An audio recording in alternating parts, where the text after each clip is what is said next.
దృష్టి దేని మీద ఉంచామనేది లెక్క, ఏర్పాట్ల మీద కదా. దేవుడు నీతో ఏం మాట్లాడతాడు, దేవుడికి ఏం తెలియపరుస్తాడు, దేవుడికి ఏమి ఇవ్వబోతున్నాడు, దేవునితో ఏమి తెలియపరచబోతున్నాడు, దేవుడిని ఏది తీసేయమని చెప్తున్నాడు, దేవుడిని ఎలా ఎదగమని చెప్తున్నాడు, ఈ మాటని దృష్టి పెట్టుకుంటేనే నువ్వు దేవుని బిడ్డ అవుతావు. లేదా లోకానికి సంబంధించిన బిడ్డవే, లోకానికి సంబంధించిన ఆలోచనే, లోకం మీద దృష్టి ఉంటుంది కాబట్టి నువ్వు కోల్పోతావు. అవునా? దేవుడు చెప్పలేదన్నమాట. ఎవడైతే లోకమంది ఉంటాడో వాడు సమస్తమును కోల్పోతాడు. ఎవడైతే ఆయన నీతిని, ఆయన రాజ్యాన్ని వెతుకుతాడో ఆయన వెనకాల ఏమొస్తాయంట? సమస్తమును సమకూర్చబడి జరిగించబడతా ఉంటాయి. హల్లెలూయా.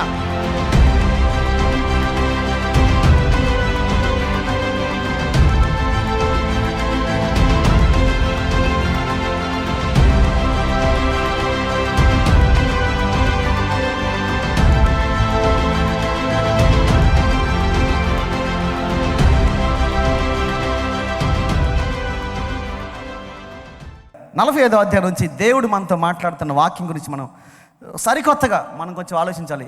యుక్తి కలిగి ప్రార్థన చేయాలని చెప్పా. సో ప్రార్థన అంటే పొదస్తమానం నువ్వు చేస్తూనే ఉంటావు, లేదా కొంతమంది చేయరు, ఉపవాసం ప్రార్థన చేస్తూనే ఉంటారు, లేదా ఎక్కువగా పాలు పంచుకుంటూ ఉంటారు. కానీ యుక్తి కలిగి చేయవు, లేదా తెలివి కలిగి చేయవు. అసలు అది సరైన ప్రార్థనైనా కాదా కూడా తెలియదు నీకు. ప్రార్థన నడుస్తూనే ఉంటుంది. కార్యాలు ఆగవు. మళ్ళీ ఏం కార్యాలు? ఇహలోక సంబంధమైన కార్యాలు ఆగవు, ప్రార్థన నడుస్తూనే ఉంటుంది. చాలా జీవితంలో కార్యాలు జరగవు. అసమాధానం అంతే ఉంటుంది, గొడవలు అంతే ఉంటాయి, ఆ ప్రభావం అంతే ఉంటుంది, అప్పుల బాధలు అంతే ఉంటాయి, ఈ ఇరుకు ఇబ్బందులు మొత్తం అంతే ఉంటాయి. కొందరి జీవితాల్లో దేవుడు గొప్ప గొప్ప కార్యం చేస్తూ ఉంటాడు. ఆ రోజు ఆ క్షణము ఆ మనుషుల్ని, దూతలను ఏర్పాటు చేసేసి అధికారులతో మాట్లాడి దేవుడు గొప్ప గొప్ప కార్యం చేస్తూనే ఉంటాడు. కొందరి జీవితాల్లో అసమాధానం అంతే ఉంటుంది, ఈ గొడవలు, కలతలు, ప్రభావాలు అంతే ఉంటాయి. ఎందుకు ఇలా జరుగుద్ది అంటే, నియమించబడినది, మన కోసము నియమించబడినది ఏదైతే ఉందో అది తెలుసుకోవాలి. హల్లెలూయా. మన కోసం నియమించబడింది ఏంటి? తర్వాత అంటే దీని ముందుగా ఒకటి రాసుకోవాలి. మనము దేనికోసము నియమించబడ్డామో, మనము దేనికోసము, మన కోసము నియమించబడింది ఏంది అనేది మనం ఎట్టి పరిస్థితుల్లో గమనించుకోవాలి. అప్పుడు నీకు తెలిసిపోయింది కాబట్టి ఆ విషయము నువ్వు దానినే వెతుకుతావు. హల్లెలూయా. సో ఇజ్రాయేలు మార్గం ఏంటి?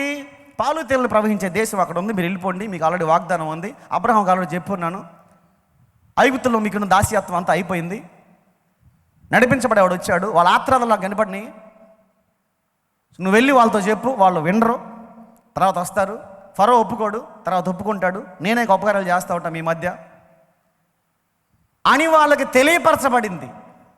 మోషే ద్వారాగా తెలియపరచబడింది కాబట్టి వాళ్ళ గమ్యం తెలిసింది. అర్థమైందన్నమాట. సో ఇప్పుడు మనం ప్రయాణం ఎక్కడికి వెళ్ళాలి? ఇంటికి వెళ్ళాలి. ఇంటికి వెళ్ళాలి అన్న గమ్యం మనకు తెలియాలి కదా. బయటికి వెళ్ళిపోయి వెళ్తా రోడ్డు మీద వెళ్ళిపోతావా? ఇంటికి వెళ్ళాలి. ఇంటికి వెళ్ళాలి అన్న గమ్యం నీకు తెలుసు కాబట్టి నువ్వు ఇంటి మార్గమును గుండే వెళ్తావు. జాగ్రత్తగా వెళ్ళాలి. మధ్యలో నీళ్ళు వచ్చేస్తాయి, బాగా వర్షం పడుద్ది, ఏడో బిల్డింగ్ ఉందో చెట్టు కింద ఉంటావు, రోడ్డు కొట్టుకుపోయిద్ది. ఇప్పుడు నువ్వేం చేయాలా? ఇంకొక రోడ్లో నుంచి వెళ్ళిపోయి ఇంకొకరి ఇంటికి వెళ్ళిపోతావా? ఎక్కడికి వెళ్తావు? మళ్ళీ నీ ఇంటికే వెళ్ళాలి. అంటే ముందుగా మనకు తెలియాల్సిందేంటి? మన గమ్యం ఎటువైపో తెలియాలి. సో మన గమ్యం తెలిసిన తర్వాత ఆ గమ్యాన్ని వెతుక్కుంటూ మనం వెళ్తూ ఉంటాం. అయితే ఏ జ్ఞాపకం చేస్తున్నానంటే, అసలు మన జీవితంలో మన గమ్యం ఏంటంటే ఇంత మనకు తెలియదు. నేను చాలామందిని ప్రార్థన చేసేటప్పుడు యవనస్తులను అడుగుతా, నీ గోల్ ఏంటి అంట, నువ్వేం సాధిద్దాం అనుకుంటున్నావు అంట. నేను ఇంటర్వ్యూ చేసేటప్పుడు కూడా నీ గోల్ ఏంటి అంట. ఎందుకు చదివామంట? డిగ్రీ చదువుతారు, బీటెక్ చదువుతారు, ఎంటెక్ సంథింగ్ చదువుతారు. చదివిన తర్వాత ఎందుకు చదివావు అంట, నీ గోల్ ఏంటి అంట, నువ్వు సాధించాల్సింది ఏంటి అని అడుగుతా. ఏం లేదంటారు చాలామంది. అంటే ఇప్పటికాలం చదువులన్నీ అట్లనే లేదు, చాలా క్లాసికల్గా ఉన్నాయి. పక్కన పెట్టేస్తే అంతకుముందు నేను కలెక్టర్ అవ్వాలి, నేను పోలీస్ అవ్వాలి, నేను లాయర్, డాక్టర్ అవ్వాలి, ఇంజనీర్ అవ్వాలి, సంథింగ్ ఏదో ఒక గోల్స్ ఉండేవి. నేను దాన్ని అవ్వాలి అని వాడు అనుకుంటాడు కాబట్టి దాని మీద ధ్యాస పెడతాడు కాబట్టి దాన్ని సాధిస్తాడు వాడు. ఇప్పుడు ఆత్మీయ జీవితంలో మనం దృష్టి పెట్టాల్సింది దేనివైపు అనేది మనం ఒక గమ్యం పెట్టుకోకపోతే మన జీవితము గాలికి కొట్టుకుపోవు పొట్టు వలె ఉంటుంది. సో గాలి వచ్చిద్దంట, వీళ్ళలో భక్తి ఉంటుంది, ఎంతవరకు భక్తి ఉంటుంది అంటే గాలి వచ్చినప్పుడు కొట్టుకుపోయేంత భక్తి ఉంటుంది. సో పొట్టుకు ఆ గాలి తాకినామంటే ఎటువైపు ఇస్తే అటువైపు వెళ్ళిపోతూ ఉంటుంది. అప్పుడు దాకా అదేంటిది కుప్పలోనే ఉంటుంది. అప్పుడు దాకా ఒడ్లతో కలిసిపోయే ఉంటుంది. అప్పుడు దాకా బలమైన ధాన్యంతో కలిసే ఉంటుంది. సమయం వచ్చినప్పుడు మాత్రం తేలిపోతూ ఉంటుంది. మన భక్తి కూడా అంతే ఉంటుంది. అలా ఉండకుండా ఉండాలంటే గమ్యం తెలియాలి మనకి. చూద్దాం ఒకసారి 45వ అధ్యాయం నుంచి 16వ వచనం. నీ పితరులకు ప్రతిగా నీకు కుమారులుందురు, భూమి అందంతటా నీవు వారిని అధికారులను గాను నియమించదవు. ఇది ఎవరికి చెప్తున్న మాట అంటే ప్రవచన రూపంలో, అబ్బా నాకేదో ఒక తలంపు వచ్చేస్తుంది, నాకేదో ఆరాటం పుట్టేస్తుంది, వెంటనే నేను లేచి వెంటనే రాయాలనిపిస్తుంది, ఇది ఎట్టి పరిస్థితులు రాయాలి, ఈ ప్రవచనం రాయాలి, ఇది అందరికీ తెలియచెప్పాలని చెప్పేసి ఆ తలంపు వచ్చింది. ఇది రాసిన ఆయనకి ఎవరి గురించి? యేసుక్రీస్తు వారి గురించి. అంటే పరిశుద్ధాత్ముడైన దేవుడు అతనితో మాట్లాడుతున్నప్పుడు, అతని ప్రార్థనలో మమేకమై ఉన్నప్పుడు భూమి మీద ఆయన రాజ్యము ఏ విధంగా వస్తుందో, ఏ విధంగా ఏర్పాటు అవుద్దో, ఎవరి వలన అది కలుగుతుందో ఆ వ్యక్తిని గురించి ఇతరులతో మాట్లాడుతున్నాడు అప్పట్లో దేవుడు. అలా మాట్లాడుతున్నప్పుడు వెంటనే లేచి ఈ వచనాలు మొత్తం రాసేస్తూ ఉన్నాడు. మీరు చదివితే 45వ అధ్యాయం చాలా బాగుంటుంది. యేసుక్రీస్తు వారి గురించి ఇదంతా కూడా ఏమనుందంటే, మొదటి నుంచి ఒక దివ్యమైన సంగతి నా హృదయం బహుగా ఉప్పొంగుచున్నది, నేను రాజును గూర్చి రచించిన దాని పలికెదను, నా నాలుక త్వరగా రాయువని కలము వలె ఉన్నది. నరుల కంటే నీవు అతి సుందరుడవై ఉన్నావు, నీ పెదవుల మీద దయారసము పోయబడి ఉన్నది, కావున దేవుడు నిత్యం నిన్ను ఆశీర్వదించును. సూర్యుడా, నీ కత్తి మొలను కట్టుకొనుము, నీ తేజస్సును నీ ప్రభావమును ధరించుకొనుము, సత్యమును వినయముతో కూడిన నీతిని స్థాపించుటకు నీ ప్రభావమును ధరించుకొని వాహనమెక్కి బయలుదేరము. నీ దక్షిణాస్తము భీకరమైన వాటిని జరిగించుటకు నీకు నేర్పును. నీ బాణములు వాడిగలవి, ప్రజల నీ చేత కూలుదురు, నీ బాణములు రాజు శత్రువుల గుండెలో చొచ్చును. దేవా, నీ సింహాసనము నిరంతరము నిలుచును, నీ రాజదండము న్యాయార్థమైన దండము. నీవు నీతిని ప్రేమించి భక్తిహీనతను ద్వేషించుచున్నావు, కావున దేవుడు నీ దేవుడే చెలికాండ్ర కంటే హెచ్చగునట్లుగా నిన్ను ఆనంద తైలముతో అభిషేకించి ఉన్నాడు. నీ వస్త్రములెల్లా గోపరస వాసనే, అగరు వాసనే, లవంగి పట్ట వాసనే, దంతముతో కట్టిన నగరులతో తంతివాద్యములు సంతోషపెట్టుచున్నాయి. నీ దయనందిన స్త్రీలలో రాజుల కుమార్తెలు ఉన్నారు. ఇట్లా రకరకాలుగా మాట్లాడుతుంది ఆయన నాలుక. ఆ మాట్లాడుతూ ఉన్నప్పుడు ఇదంతా యేసుక్రీస్తు వారి గురించి. మీకు అర్థమైపోయింది ఈ మాట చదివినామంటే. యేసుక్రీస్తు వారి గురించి ఆయన చెప్పి ఆ ప్రభావంతో అభిషేకంతో మాట్లాడుతూ ఉన్నప్పుడు మధ్యలో ఒకటి ఏం జ్ఞాపకం చేశాడంటే, ఈ 16వ వచనము, నీ పితరులకు ప్రతిగా నీకు కుమారులుందురు. పితరులు అంటే ఎవరు? తాతలు ముత్తాతలు. సో నీ తాతలు ముత్తాతలకి ప్రతిగా అంటే వాళ్ళకి ఈక్వల్గా నీకు కుమారులు ఉంటారు అని చెప్పాడు అక్కడ. హల్లెలూయా. కానీ యేసుక్రీస్తు వారు చెప్తున్నారు, యేసుక్రీస్తు వారికి పరిశుద్ధాత్మ ప్రభావం ద్వారా తెలియపరచబడుతుంది. ఇక్కడ ముందుగానే తెలియపరచబడుతుంది. ఏమని? నీ పితరులైన వారు ఎవరైతే ఉన్నారో, నీ పితరులైన వారు రాజ్యం కోసం పోరాడిన వారు ఎవరైతే ఉన్నారో, రాజ్యాన్ని సుస్థిరం చేసిన వారు ఎవరైతే ఉన్నారో, రాజ్యాన్ని కట్టడం కోసం అహర్నిశలు పాలుపడిన వారు ఎవరైతే ఉన్నారో, రాజ్యాన్ని నడిపించడం కోసం ప్రవక్తల్లాగా ఎవరైతే ఉన్నారో, ఎక్కడెక్కడ నీ నీతి న్యాయములు జరిగించడం కొరకు ధర్మశాస్త్రాన్ని ఏర్పాటు చేసిన వారు ఎవరైతే నీ పితరులు అనబడిన వారు, అంటే వాగ్దానం పొందుకునే వారు ఎవరైతే ఉన్నారో వారు ఇప్పుడు నీ కుమారుల్లాగా వస్తారని చెప్తున్నాడు అక్కడ దేవుడు. హల్లెలూయా. అర్థమైందా? అంటే ఏం మాట్లాడుతున్నాడు? సో నీవు కోల్పోయిన పితరులు ఎవరైతే ఉన్నారో ఇప్పుడు నీ కుమారుల్లాగా వస్తారు అని చెప్పేసి అంటున్నాడు. తర్వాత మళ్ళీ లూకాసు వార్తలో 22వ అధ్యాయం 29వ వచనం నుంచి, గనుక నా తండ్రి నాకు రాజ్యమును నియమించినట్టుగా నా రాజ్యములో నా బల్ల యొద్ద అన్నపానములు పుచ్చుకొని సింహాసనముల మీద కూర్చుండి ఇశ్రాయేలు 12 గోత్రముల వారికి తీర్పు తీర్చుటకై నేనును మీకు రాజ్యమును నియమించి ఉన్నాను అని యేసుక్రీస్తు వారు స్వయంగా చెప్తున్నాడు. హల్లెలూయా. చెప్పబడిన మాట ఏదైతే ఉందో నెరవేర్చబడింది. నెరవేర్చబడ్డ కొరకు ఆ రాజ్యం స్థిరపరచు వారు ఎవరైతే ఉన్నారో వాళ్ళని నేను ఎన్నుకొని నేను మీకు రాజ్యాన్ని ఇస్తున్నానని చెప్పేసి యేసుక్రీస్తు వారు స్వయంగా చెప్పాడు. యేసుక్రీస్తు వారు ఏం కోరుకుంటున్నారంటే, నీలో నుండి రాజులను, నీలో నుండి అధికారులను పుట్టించాలి అని చెప్పేసేసి ఆయన ప్రయాసపడి, ఆయన ఆరాటపడి ఈ భూమి మీదకి వచ్చి ఆయన విషయాలను నీకు తెలియపరిచి తండ్రి చెప్పిన వాగ్దానాన్ని నీ పట్ల జ్ఞాపకం చేసేసి, ఎవరైతే నా మీద నమ్మకం ఉంచి విశ్వాసం ఉంచి నన్ను ప్రేమించి నడిపించబడతా ఉంటారో ఆ తండ్రి ఆజ్ఞలు, తండ్రి వాగ్దానాలు నీ కుటుంబంలో నుంచి వస్తాయని జ్ఞాపకం చేస్తున్నాడు దేవుడు. హల్లెలూయా. ఇప్పుడు అంటే ఏంటి? నీ జీవితం ఎందుకు అని ఇంకోటి చదువుతారు. రోమియోలు రాసిన పత్రికలో ఒక చోట ఉంటుంది, ఎవడైనానో దేవుని కోసమే, ఎవరైనానో దేవుని రాజ్యానికే. పాపం చేసిన వాడు, పుణ్యం చేసిన వాడు, పరిశుద్ధి కలిగిన వాడు, ప్రతి ఒక్కరూ దేవుని రాజ్యానికి సంబంధించిన వాళ్ళే. దేవుడు కోసమే ఈ భూమి మీదకి వచ్చారంట. ఇప్పుడు మనం బండి ఉంది, స్కూటర్ వాడుతున్నాం, మనిషి కోసమే. అందులో పెట్రోల్ పోస్తే మనిషి కోసమే, డీజిల్ పోస్తే మనిషి కోసమే. కారు ఉంది, మనిషి కోసమే. ఎడ్ల బండి ఉంది, మనిషి కోసమే. అంటే అవి ఏ రకంగా వాడినా సరే మనుషుల కోసం భూమి మీద ఏర్పాటు చేసి ఉన్నారు దేవుడు మనకి. అలాగే మనుషులు దేవుని కోసం నియమించబడి ఉన్నారు. ఎలాంటి మనుషులైనా సరే వాళ్ళ సాక్ష్యాలు వీళ్ళు కావాలి, వీళ్ళ సాక్ష్యాలు వాళ్ళు కావాలి, వీళ్ళని బట్టి దేవుడిని తెలుసుకోవాలని చెప్పేసి దేవుడి యొక్క ప్రణాళిక. ఏమంటున్నాడు దేవుడు? నీలో నుంచి ఆయన రాజ్యాన్ని కట్టువారు ఎవరైతే ఉంటారో, ఆయన రాజ్యం కట్టబడుతున్నప్పుడు అధికారం చేసేవాళ్ళు కావాలి, ప్రేమ చూపించే వాళ్ళు కావాలి, నడిపించే వాళ్ళు కావాలి, ఆదరించే వాళ్ళు కావాలి, సహాయం చేసేవాళ్ళు కావాలి, సమకూర్చే వాళ్ళు కావాలి, జ్ఞానం బోధించే వాళ్ళు కావాలి, అభిషేకించే వాళ్ళు కావాలి, దేవుని యొక్క విషయాలు తెలియపరిచే వాళ్ళు కావాలి, అనేక రకాల వాళ్ళు కావాలి, పోషించే వాళ్ళు కావాలి, శతదీర్చే వాళ్ళు కావాలి. అంటే దేవుడి రాజ్యానికి సంబంధించి ఏమేమైతే ఏర్పాట్లు ఉన్నాయో వాటికి సంబంధించి అన్ని పనులు చేయటానికి నిన్ను ఎన్నుకున్నాడు దేవుడు. హల్లెలూయా. నువ్వు దాన్ని గమనించట్లేదు. నువ్వు ఆయన నామములో నువ్వు ఎప్పుడైతే వచ్చేసావో ఆయన కుటుంబంలోనికి, నీ ద్వారా ఆయన బిడ్డలను ఏర్పాటు చేసేస్తాడు భూమి మీద. నీ ద్వారా ఏర్పాటు చేస్తాడు. ఆయన చేయవలసిన కార్యాలు శిష్యులకి ఎందుకు అప్పచెప్పాడు? ఆయన చేయవలసిన కార్యాలు శిష్యులకి ఎందుకు అప్పచెప్పాడు? ఎందుకు నాకంటే ఎక్కువ గొప్ప కార్యాలు చేయమని చెప్పాడు?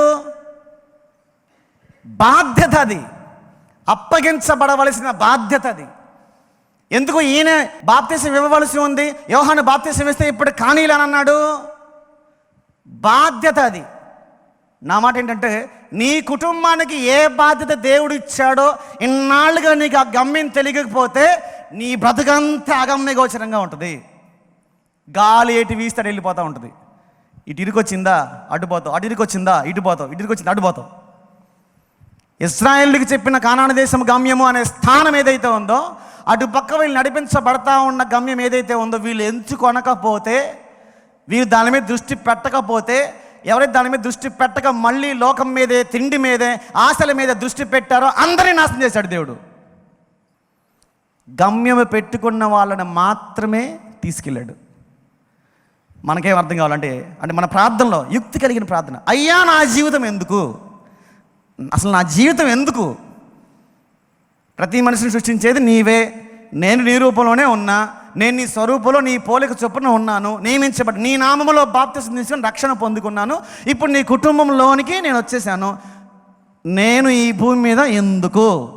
సిపాయిలాగా పనిచేయాలా, ప్రేమ చూపించాలా, ప్రార్థన చేయాలా, సహాయం చేయాలా, సమాధానపరచాలా, జ్ఞానం కలిగి ఉండాలా, లేదా బోధించాలా, మార్గంలో సరళం చేయాలా, ఆదుకోవాలా, ఏం చేయాలి? నేనేంటి? లేదా అధికారాన్ని ఇస్తావా? దేవుడు అధికారాన్ని ఇస్తాడా? ఇవ్వడా? ఇస్తాడు. పదవులు ఇస్తాడా? లేదా? ఇస్తాడు. ఎందుకంటే అదే చెప్తున్నాడు కీర్తనలో 45:16 క్షుణ్ణంగా క్లుప్తంగా చెప్తున్నాడు. నీ పితరులకు ప్రతిగా నీకు కుమారులందరూ భూమి అన్నంతటా నీవు వారిని అధికారులనుగా నియమించావు. హల్లెలూయా. నీ పిల్లల్ని అలాగ చేద్దాం అనుకుంటున్నాడు దేవుడు. నిన్ను చేద్దాం అనుకుంటాడు దేవుడు. బాగా ధ్యానిస్తూ ఉంటాం, బాగా చదువుతూ ఉంటాం, బాగా బైబిల్ చదువుతూ ఉంటాం, లేదా బాగా ప్రార్థన చేస్తూ ఉంటాము.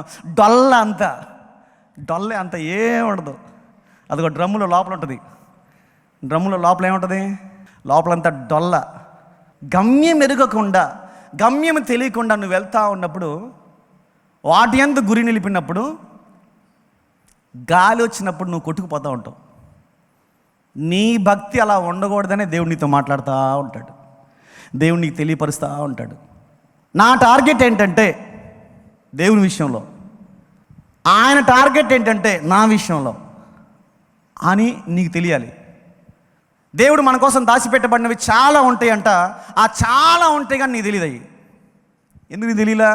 నువ్వు దృష్టి పెట్టలా. నువ్వు ఎందుకు దృష్టి పెట్టలేకపోయావు? దాని మీద నువ్వు విశ్వాసం ఉంచలా. ఎందుకు విశ్వాసం ఉంచలేకపోయావు? ఆయన నువ్వు ప్రేమించలేదు కాబట్టి, ఆయన నువ్వు గ్రహించలేదు కాబట్టి. సో నువ్వు ఆయన ఆనుకుని ఉన్నప్పుడు, ఆయన ప్రేమించినప్పుడు నీకు విశ్వాసం కలుగుతుంది. నువ్వు విశ్వాసంతో ప్రార్థన చేసి బాధ్యత కలిగి నువ్వు అడుగుతున్నప్పుడు నీకేంటో తెలియపరుస్తాడు దేవుడు. నువ్వేంటో తెలియపరుస్తాడు దేవుడు. నువ్వు ఎటువైపో తెలియపరుస్తాడు దేవుడు. ఐగుప్తు ఫరో ఉన్నాడు, ఓకేనా? కల వచ్చిన తర్వాత ఏంటంట, యోసేపే వెళ్ళి చెప్పాల్సింది ఉందా? కండిషన్ అది, ముందుగా నియమించబడిన కండిషను. దేవుడిని తెలుసుకున్న వారు ఎవరైతే ఉన్నారో, దేవుడి చేత నడిపించబడే వారు ఎవరైతే ఉన్నారో, దేవుడి మీద విశ్వాసం ఉంచి ఆనుకుని ఎవరైతే ఉన్నారో వాళ్ళకి మాత్రమే బయలుపరచబడుతుంది. హల్లెలూయా. వచ్చిన వారికి మీకే బయలుపరచబడుతుంది, నువ్వు అడుగుతావు కాబట్టి. అప్పుడు ఆ కార్యం అంతా కూడా నీ చేత చేపిస్తాడు దేవుడు.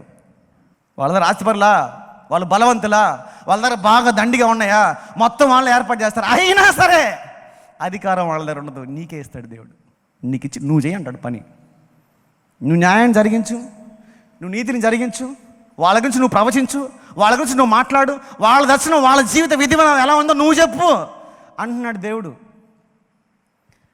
దర్శనాలు చూసేవారు చెప్పువారు ఎవరైతే ఉన్నారో, ప్రవచనాలు చెప్పువారు ఎవరైతే ఉన్నారో, పరిశుద్ధ గ్రంథంలో తప్ప ఎవడూ లేడు. ఈ రోజుల్లో కూడా చెప్తున్నారు. నేను చెప్పిన మాట యేసుక్రీస్తు చెప్పలేదా? మీ ముసలి వాళ్ళు కళ్ళు కంటారు, యవనస్తులు దర్శనాలు చూస్తారు, ప్రవచిస్తారు. చెప్పాడా లేదా? చెప్పాడు. అంటే నువ్వు ఏం వెతకట్లేదు, నీ గురి అంతా, నీ గమ్యం అంతా వేరే ఉంది కాబట్టి నీకు తెలియట్లా. నీ పరిశుద్ధాత్మక నేను అంటే ఆత్మీకలను తెరవబడలేదు కాబట్టి నీకు తెలియట్లా. నీ కోసం దాచిపెట్టబడే ఉన్నాయి, నువ్వు అడగట్లా ఇవి. అయ్యా నా కోసం ఏం దాచిపెట్టావు, నా జీవితం ఏంది, నా జీవితం ఎటువైపు, అసలు ఎందుకు పుట్టించావు నన్ను, నేను చేయాల్సింది ఏంటి, నీకు ఇష్టమైన కార్యం ఏంటి, నేను అనుకున్నది, నేను వెలిసినది నీకు ఇష్టమైన కార్యమా కాదా, నేను ఓడిపోయేటట్టు నన్ను పంపించొద్దు. లేదా నేను ప్రార్థన చేసేది నీకు అనువుగా ఉందా లేదా, నీకు ఇష్టమైన ప్రార్థన నేను చేస్తున్నానా లేదా, లేదా నా స్వార్థం ఏదన్నా ఉందా, నా పగా ప్రతీకార ఇచ్ఛలతో ఏమన్నా ఊగిపోతూ నేనేమన్నా ప్రార్థన చేస్తున్నానా, సమాధానం లేకుండా ప్రేమ కనపరచకుండా చేస్తున్నానా, నువ్వు అడగాలి. యుక్తి కలిగి ప్రార్థన చేయాలి. ఎందుకు దావీదు ప్రార్థనే దేవుడికి ఇష్టం. దావీదు మాత్రమే ఎందుకు హృదయానుసారుడయ్యాడు? పాపం చేసినోడే, నరహత్య చేసినోడే, తప్పిపోయినోడే, బలహీన పడినోడే. అయినా సరే పశ్చాత్తాపడి దేవుడికి అప్పగించుకున్న తర్వాత ఆయన హృదయానుసారులు ఎవరైతే ఉన్నారో, వాళ్ళ మీద దృష్టి పెట్టిన వాళ్ళు ఎవరైతే ఉంటారో వాళ్ళని ఎప్పటికప్పుడు దేవుడు సరిచేస్తూనే ఉంటాడు, ఎప్పటికప్పుడు బలపరుస్తూనే ఉంటాడు. వాళ్ళనే తీసుకొచ్చి అధికారం అప్పగిస్తాడు దేవుడు.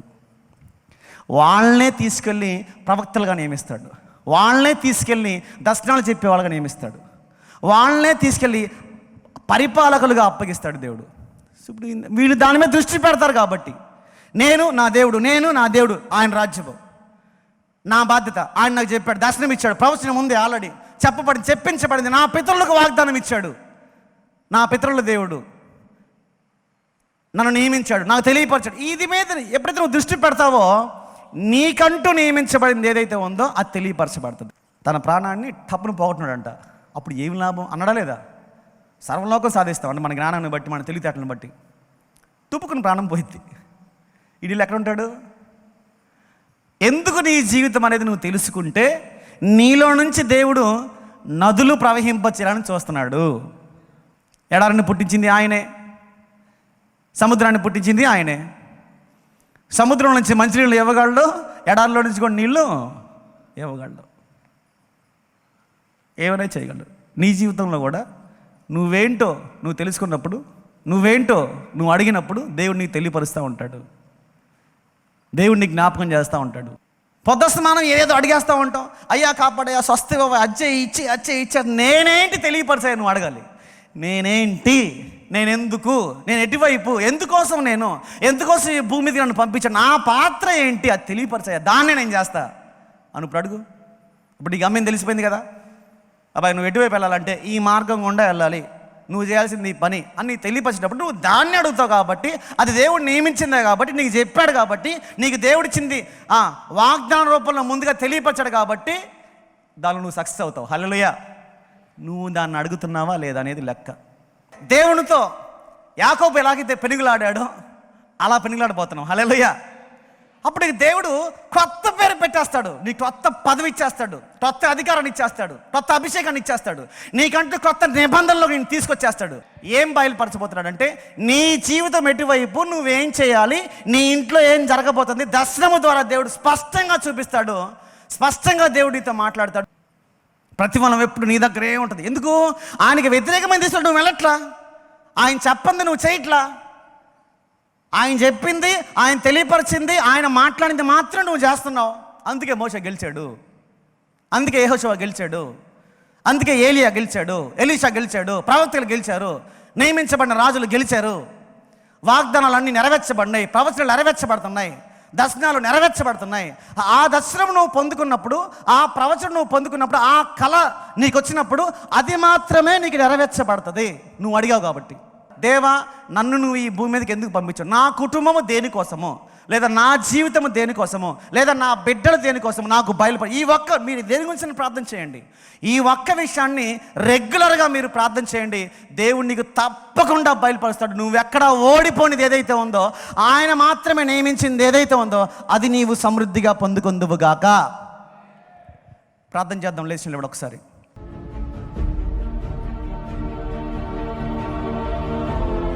మేమేదో ఆరాధించాము, కానీ మేము గమనించవలసింది చాలా ఉన్నది తండ్రి.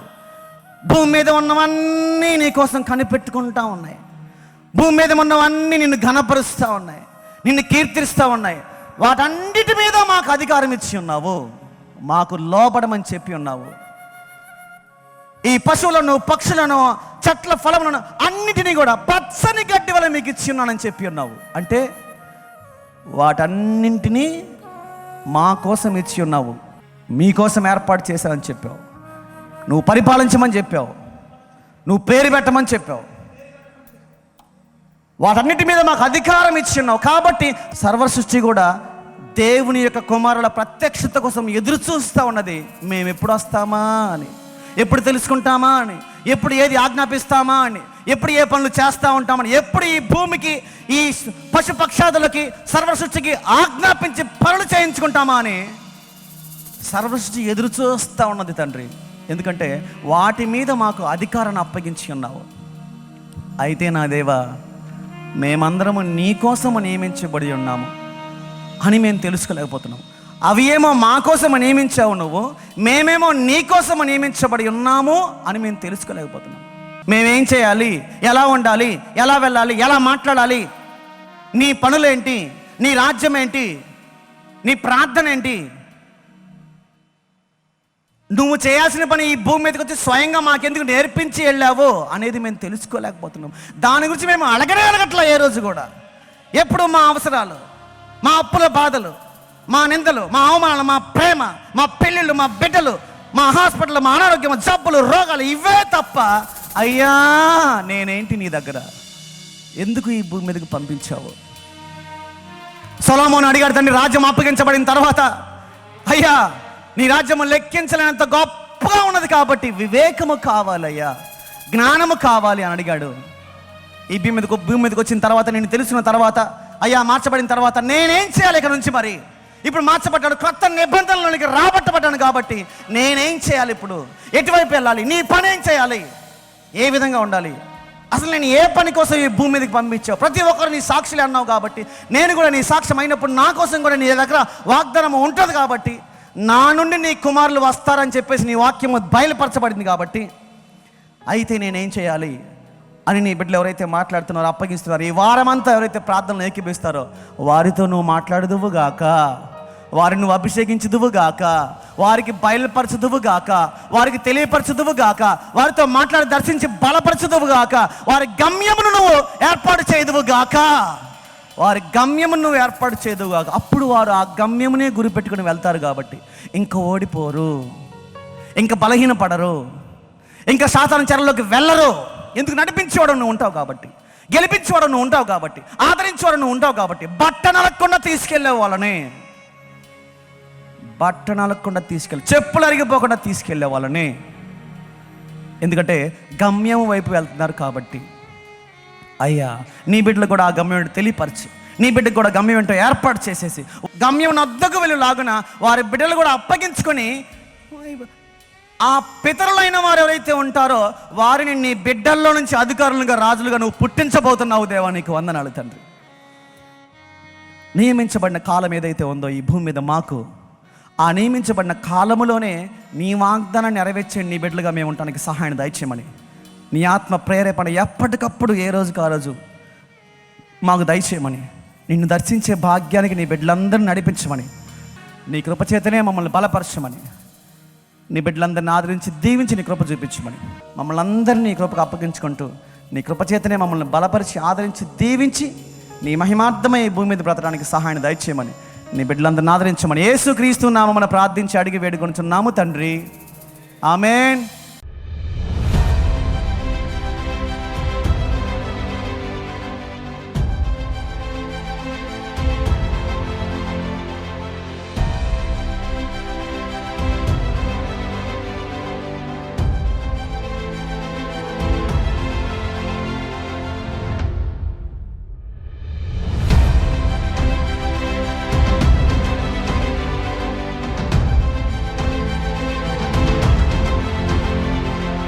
దృష్టి దేని మీద ఉంచామనేది లెక్క, ఏర్పాట్ల మీద కదా. దేవుడినితో ఏం మాట్లాడతాడు, దేవుడికి ఏం తెలియపరుస్తాడు, దేవుడికి ఏమి ఇవ్వబోతున్నాడు, దేవునితో ఏమి తెలియపరచబోతున్నాడు, దేవుడిని ఏది తీసేయమని చెప్తున్నాడు, దేవుడిని ఎలా ఎదగమని చెప్తున్నాడు, ఈ మాటని దృష్టి పెట్టుకుంటేనే నువ్వు దేవుని బిడ్డ అవుతావు.